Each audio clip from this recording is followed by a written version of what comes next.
Wetenge wengi iku mung sawetara, bakal sirna yen srengenge wis teko. Nanging patenge ati ning jero dodo, angel sirna yen ora bisa legowo.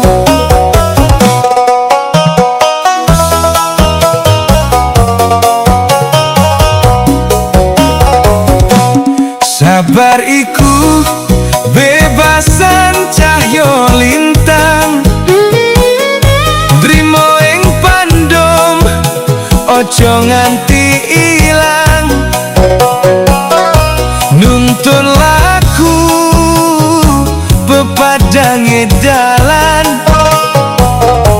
kuat hati ngadepi pacoban. Drimo marang sing diduweni, ora kejebak marang rasa dengki. Legowo dadi cahyo jero ati, tansah pinaringan berkahe Gusti. Naliko ati kerasa peteng, imanmu dicekel kenceng, tansah nyuwun marang Gusti.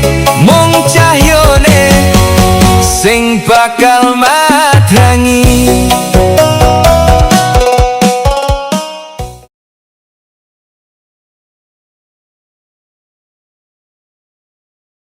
Yen sliramu isih diwenehi wektu,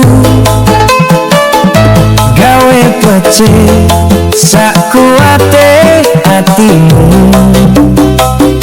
Ora ngerti kapan tiba wancine, amal becik gawe padang dalane.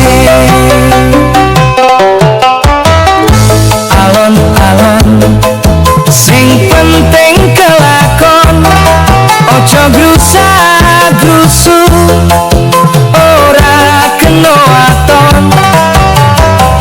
Yen wis wancine bakal tekan kersaning Gusti.